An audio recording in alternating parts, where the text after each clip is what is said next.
हरिचरण गांव का एक मजदूर था। एक दिन जब हरिचरण सुबह उठकर अपनी बकरियों को चारा डालने जाता है तो हैरान हो जाता है। अरे कलावती, मेरी कलावती कहाँ गई? कलावती, कलावती! हे राम, मेरे पास 2 ही तो बकरियां थी, उसमें से भी एक बकरी चोरी हो गई। अरे पिताजी, क्या हुआ? आप इतना परेशान क्यों हो? अरे बेटा देख, किसी ने हमारी बकरी चुरा ली। अब मैं बकरी को कहाँ ढूंढूं बेटा? फिर हरिचरण और रूपा दोनों बकरी को इधर उधर ढूंढते हैं, लेकिन उन्हें बकरी कहीं नहीं मिलती। तभी रूपा की नजर पास के घर में पड़ती है। पिताजी वो देखिए, वो रही हमारी बकरी।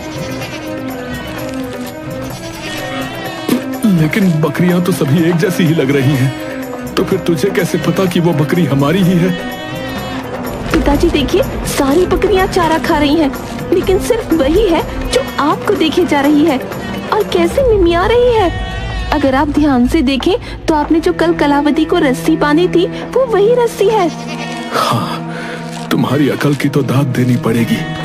दोनों उस आदमी के पास पहुंचते हैं। अरे ओ गिरधर, ये बकरी मेरी है। अरे ये बकरी मेरी है और आप ऐसे कैसे कह रहे हो कि ये आपकी बकरी है भैया? वो सब मुझे नहीं पता, लेकिन ये बकरी मेरी है। दोनों बहुत देर तक इस बात पर बहस करते हैं।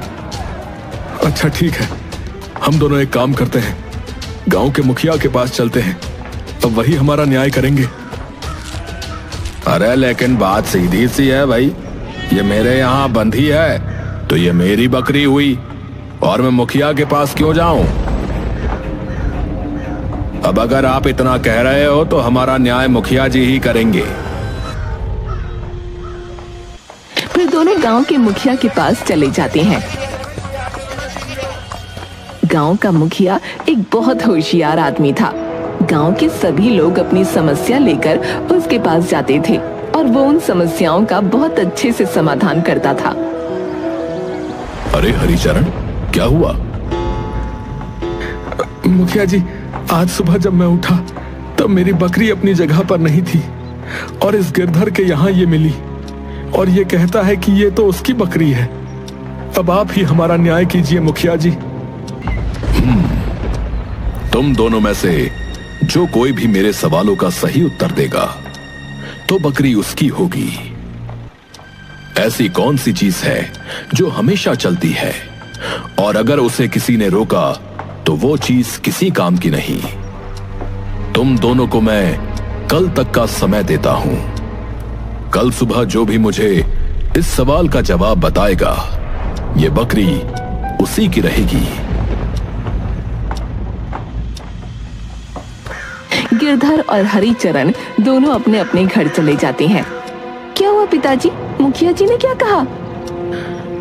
मुखिया जी को तो तुम जानती ही हो, उनके न्याय करने का तरीका कुछ अलग ही है।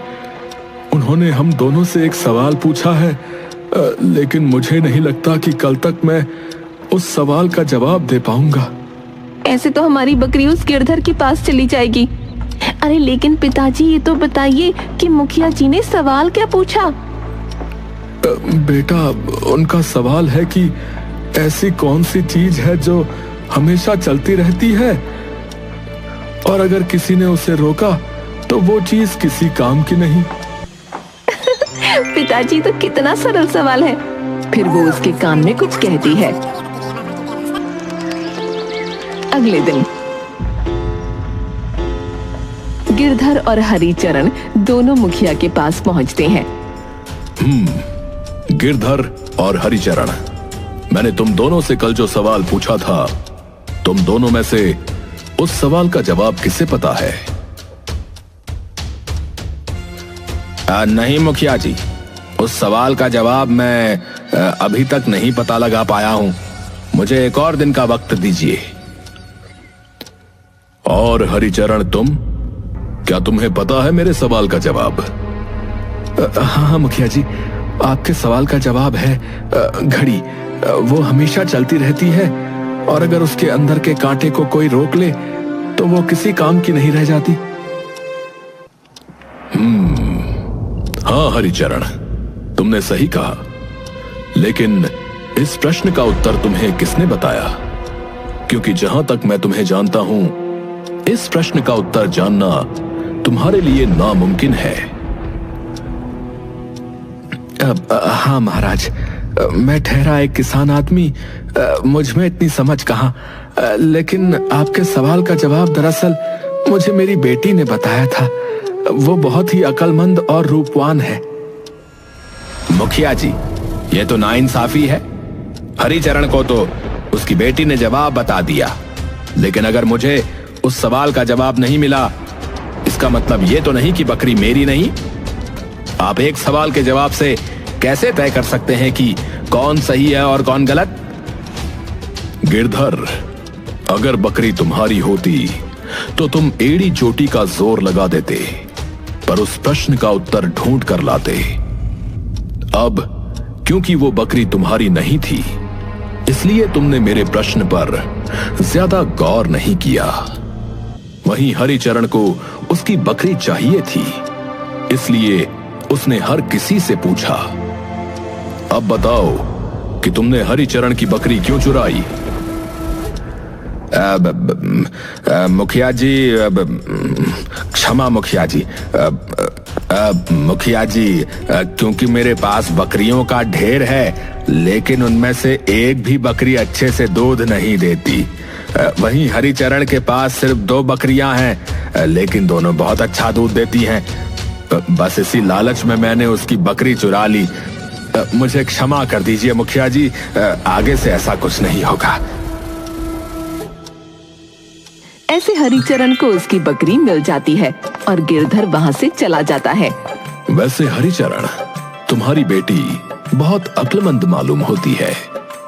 मुझे तो लगा था कि तुम दोनों इस सवाल का जवाब नहीं दे पाओगे। वैसे अगर तुम्हें कोई ऐतराज ना हो तो मैं तुम्हारी पुत्री से मिलना चाहता हूँ। जी जी जी मुखिया जी, मैं कल ही अपनी बेटी को यहाँ ले आऊंगा। और अपनी बकरी को लेकर घर चला जाता है।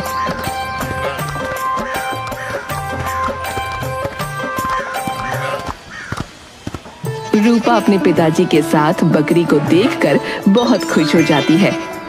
अरे बेटी, तुमने तो सच में सही जवाब दिया था। और तुम्हें पता है, मुखिया जी ने कल तुम्हें मिलने के लिए बुलाया है। अगले दिन हरिचरण अपनी बेटी रूपा को लेकर मुखिया के यहाँ पहुँचता है। प्रणाम मुखिया जी। अरे वाह हरिचरण, तुमने अपनी बेटी को बहुत अच्छे संस्कार दिए हैं, और ये अक्लमंद होने के साथ साथ रूपवती भी है। वैसे हरिचरण, अगर तुम्हें कोई ऐतराज ना हो तो मैं अपने पुत्र का विवाह तुम्हारी पुत्री रूपा से करवाना चाहता हूँ। लेकिन मुखिया जी, कहाँ आप गांव के मुखिया और कहाँ मैं छोटा सा किसान। अरे हरिचरण, मैं छोटे बड़े में विश्वास नहीं रखता। भगवान का दिया हुआ सब कुछ है। मुझे तो अपने बेटे के लिए एक सुंदर और गुणवान बहू चाहिए, और तुम्हारी बेटी में मुझे वो दोनों गुण दिखे। मेरी बेटी के लिए आपके घर की बहू बनना बहुत सौभाग्य की बात होगी। अरे कोमल, तुम्हारा क्या कहना है? अब इसमें सोचने वाली क्या बात है। रूपा और हमारे राघव की जोड़ी बहुत जचेगी। तो फिर तय रहा। जैसे ही राघव व्यापार करके आएगा तो हम दोनों इनकी शादी करवा देंगे। लेकिन हम उससे पहले पंडित जी से मुहूर्त निकलवा लेंगे। लेकिन रूपा, मेरी एक शर्त है। जी मुखिया जी, बताइए क्या शर्त है आपकी? मेरे घर की हर चीज पर तुम्हारा हक रहेगा। यहाँ तुम्हें हर चीज का ऐशो आराम मिलेगा, लेकिन शर्त यह है कि तुम मेरे मसलों में कभी भी टांग नहीं अड़ाओगी। ठीक है मुखिया जी, मैं आपके मसलों में कुछ नहीं कहूंगी।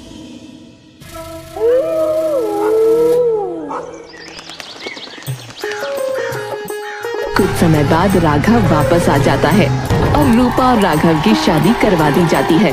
सब कुछ ठीक चल रहा था।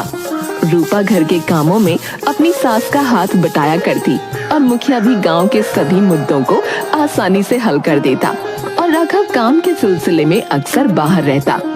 एक दिन माँ, सच में पिताजी का अपना एक अलग ही तरीका है समस्याओं को हल करने का। हाँ, मैं तो जब से ब्याह के आई हूँ तब से इन्हें ऐसी ही समस्याओं का समाधान करते देख रही हूँ। एक दिन दो लड़के लड़ते हुए मुखिया के घर पहुँचते हैं। तभी रूपा की नजर उन दोनों पर पड़ जाती है। क्या हुआ, तुम दोनों लड़ क्यों रहे हो? अरे देखो ना भाभी, ये कहता है कि ये मुर्गी उसकी है, लेकिन ये मुर्गी मेरी है। हाँ भाभी, हमें मुखिया जी से मिलना है। अब वही बताएंगे कि इस मुर्गी का असली मालिक कौन है। अरे झूठे, बता क्यों नहीं देता कि तूने मेरी मुर्गी चुरा ली है? अच्छा, मुर्गी मुझे दो। फिर दूसरा लड़का रूपा को मुर्गी दे देता है। वैसे आज मुझे मुर्गी पकाकर खाने का बहुत मन था। अच्छा हुआ तुम दोनों मिल गए, नहीं तो मुझे बाजार से मुर्गी मंगवानी पड़ती। बताओ कितने में दोगे मुर्गी? अरे पहले हमें मुखिया जी से न्याय चाहिए, ऐसे कैसे आपको मुर्गी दे सकते हैं? हाँ, पहले हम मुखिया जी से मिलना चाहते हैं। रूपा दोनों को मुखिया जी के पास भेज देती है। दोनों लड़के मुखिया को सारी बातें बताते हैं। मुखिया जी, अब आप ही बताइए कि ये मुर्गी किसकी है। मुखिया कुछ देर तक सोचता है, तभी मुर्गी एक अंडा दे देती है। तभी मुखिया को एक तरकीब सूझती है। मुखिया दोनों लड़कों को एक एक अंडा दे देता है। कल तक जो भी मेरे पास इस अंडे में से चूजा निकाल कर ले आएगा, वही इस मुर्गी का असली मालिक होगा। दूसरा लड़का थोड़ी देर तक सोचता है और फिर मुस्कुराता है, जैसे वो कल ही चूजा ले आएगा। मुखिया जी, ऐसा कैसे हो सकता है भला? अंडे में से एक दिन में चूजा कैसे निकल सकता है?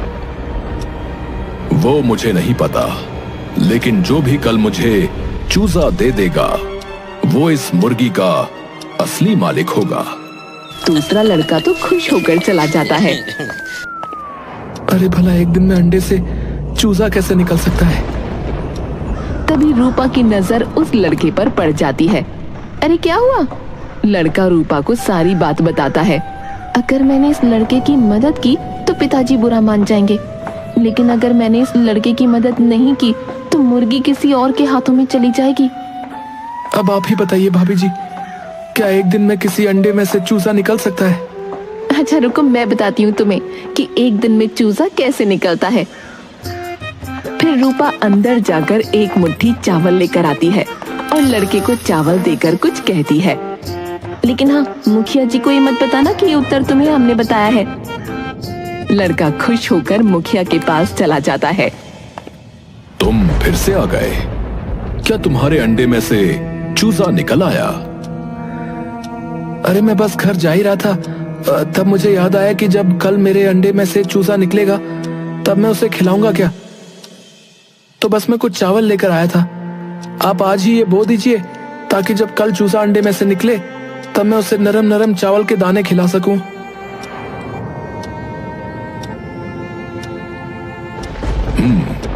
अभी जाओ और कल आकर अपनी मुर्गी ले जाना। वैसे जो हमारी मदद करते हैं, हमें उन्हें धन्यवाद करना चाहिए। लड़का और भी ज्यादा खुश हो जाता है। धन्यवाद मुखिया जी। और लड़का वहाँ से चला जाता है। वैसे मदद तो मेरी भाभी जी ने भी की है, तो धन्यवाद तो मुझे उन्हें भी कहना चाहिए। अरे भाभी जी। अरे क्या हुआ? वो मुखिया जी कल मुझे अपनी मुर्गी दे देंगे। ये तो बहुत अच्छी बात है, पर अभी तुम जाओ यहाँ से, किसी ने देख लिया तो गजब हो जाएगा। लेकिन मुखिया उन दोनों की बातें सुन लेता है। बहू, बहू। जी पिताजी।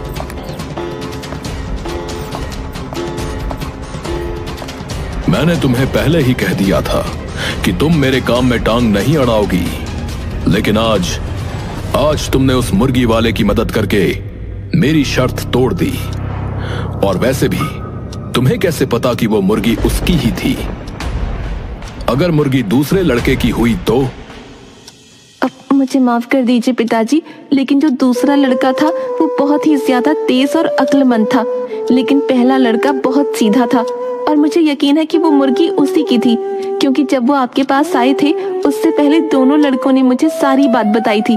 तब मैंने उनसे मुर्गी लेकर उसे पकाने के लिए कहा। तब दूसरे लड़के के मुंह पर एक शिकन तक नहीं थी, लेकिन पहले लड़के का कलेजा मुंह को आ गया। और जब आपने दोनों लड़कों को अंडे दिए तब दूसरा लड़का तो बिना हिचकिचाए ही वहां से चला गया, लेकिन पहला तो सोच में ही डूबा था। अब जब कल आपने चूजा लाने की बात की है तो मुझे यकीन है कि जो दूसरा लड़का है वो बाजार से जाकर चूजा ले आएगा। लेकिन वो सब मुझे नहीं पता। मैंने तुम्हें बस एक ही बात मानने के लिए कहा था, लेकिन तुमने वो भी नहीं मानी। जाओ, अब अपने घर जाकर रहो। नहीं नहीं जी, आप ऐसे बहू को नहीं निकाल सकते। उसे एक मौका और दो, उसकी पहली और आखिरी गलती समझकर माफ कर दो। ठीक है, लेकिन उसे इस बात की सजा तो मिलनी ही चाहिए। बहू को कुछ दिन मायके रहकर तो आना ही पड़ेगा।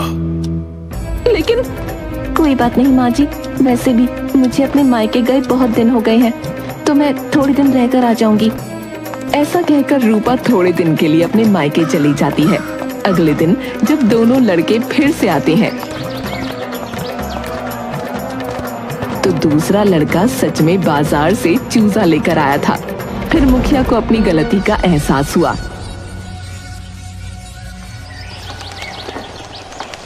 इधर रूपा कुएं में से पानी लेने गई थी और कुछ राहगीर वहां आ जाते हैं। वो देखो, वो औरत कुएं से पानी भर रही है। चलो चलकर पानी मांगते हैं। अरे बहन, हम बहुत दूर से आए हैं, क्या हमें थोड़ा पानी मिल सकता है? इन्हें यहाँ पानी पिलाना ठीक ना होगा, आसपास कोई दिख नहीं रहा। एक काम करती हूँ, घर ले जाकर पानी पिला दूंगी। वैसे भी वहाँ पिताजी भी रहेंगे तो कोई डर की बात नहीं होगी।